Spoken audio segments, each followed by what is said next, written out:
ಆನಂದ ಅಖಾಡ. ಆನಂದ ಅಖಾಡ 9ನೇ ಶತಮಾನದಲ್ಲಿ ಸ್ಥಾಪಿತಗೊಂಡಿದ್ದು ಶೈವ ಪರಂಪರೆಯನ್ನು ಇವರು ಅನುಸರಿಸ್ತಾರೆ. ಹರಿದ್ವಾರ, ವಾರಣಾಸಿ, ಉಜ್ಜಯಿನಿ ಇವೇ ಪ್ರಮುಖ ಕೇಂದ್ರಗಳು. ಆನಂದ ಪರಂಪರೆಯಲ್ಲಿ ಸನ್ಯಾಸಿಗಳು ಸಾಮಾನ್ಯವಾಗಿ ನಾಗಾಸಾಧುಗಳೇ ಹೆಚ್ಚಾಗಿರ್ತಾರೆ.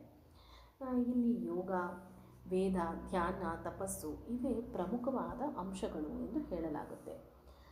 ಇವರಿಗೆ ಶಿಸ್ತು ಬಹಳ ಮುಖ್ಯವಾಗುತ್ತೆ. ಬಹಳ ಕಟ್ಟುನಿಟ್ಟಿನ ಒಂದು ತಪಸ್ಸನ್ನು ಇವರು ಪಾಲಿಸ್ತಾರೆ. ತಂತ್ರವಿದ್ಯೆ ಮತ್ತು ತತ್ವಶಾಸ್ತ್ರ, ಅದರಲ್ಲೂ ಶೈವ ಶಾಸ್ತ್ರವನ್ನು ಇವರು ಮುಖ್ಯವಾಗಿ ಅಧ್ಯಯನ ಮಾಡ್ತಾರೆ.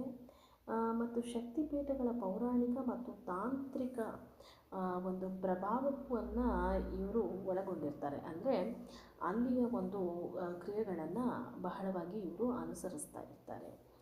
ಯೋಗ ಮತ್ತು ತಪಸ್ಸು ಇವರು ಹೆಚ್ಚಾಗಿ ಹಿಮಾಲಯ ಪ್ರದೇಶಗಳಲ್ಲಿ ಮಾಡ್ತಾರೆ ಅಂತ ಹೇಳಲಾಗುತ್ತೆ. ಮತ್ತು ಮುಖ್ಯವಾಗಿ ಇವರು ಶೈವ ಪೀಠಗಳ ಒಟ್ಟಿಗೆ ಮುಖ್ಯ ಸಂಬಂಧವನ್ನು ಅಥವಾ ನಿಕಟ ಸಂಪರ್ಕವನ್ನು ಹೊಂದಿರುತ್ತಾರೆ. ಧನ್ಯವಾದಗಳು.